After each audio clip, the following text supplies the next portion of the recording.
आप देख रहे हैं वासुदेव ब्रेकिंग न्यूज़। जी नाजरीन, सहाफ़ी हैं मुनीफ़ फ़ारूक साहब। ये तलत हुसैन साहब के प्रोग्राम में समा न्यूज़ पर वो प्रोग्राम जो है वो नशर हो रहा था।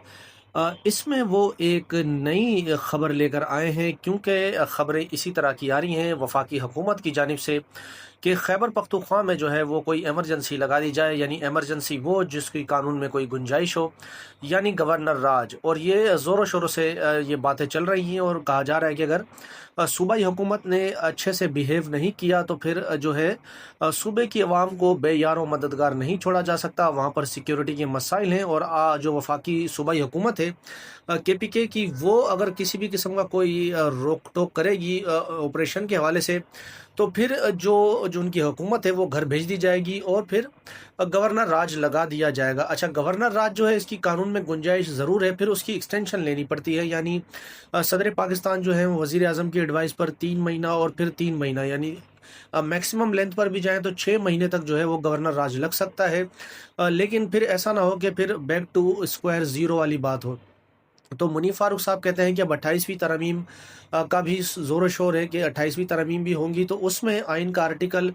जो है वो 234 है, 234, उसमें वो कहते हैं कि कोई तरमीम की जाएगी, क्योंकि ये आर्टिकल जो है वो सूबे में एमरजेंसी के हवाले से है। तो इसमें फिर ये होगा मामला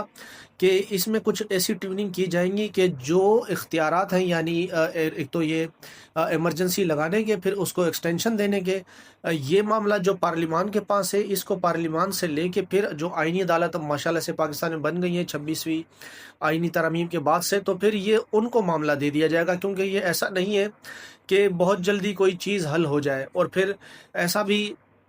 ना होना कि फिर वो कहते हैं कि अगर भाई 6 महीने के बाद भी अगर हम बात हल ना हो और फिर उसी पोजीशन में हो, तो फिर ये इन सारी एक्सरसाइज करने का कोई फ़ायदा नहीं। तो कहीं पर वो कहते हैं कि इस तरह की सोच पाई जाती है कि ये सारे मामला जो है जो सूबे में इमरजेंसी के हवाले से होते हैं, ये आईनी अदालत को दे दिए जाए, ताकि फिर ये मामला जो है वो लंबा हो जाए। यानी आईनी अदालत में मामला चला गया तो फिर यानी ये समझेंगे गवर्नर राज या सूबे में जो इमरजेंसी होगी वो गैर मुय्यना मुद्दत तक के लिए होगी, फिर जब चाहे उसको ख़त्म करें या ना करें, ये मर्ज़ी आ जाएगी अदालतों के पास। यानी पार्लिमान को यहाँ से भी ख़त्म किया जा रहा है, यानी उनके पास जो एक चीज़ होती है। तो मुनीफ़ फ़ारूक साहब की ये खबर है। देखते हैं 28वीं तरमीम का ज़ोर शोर तो है, जब वो आएगी तो उसमें तरमीम होती है या नहीं। लेकिन अभी तक की जो मुनीफ़ फ़ारूक साहब की खबर है वो यही है कि आईनी अदालत को इख्तियार दिया जा रहा है पार्लिमान से निकाल करके सूबे में जब इमरजेंसी लगे तो उसको कितना प्रोवोक करना है, कितना एक्सटेंड करना है,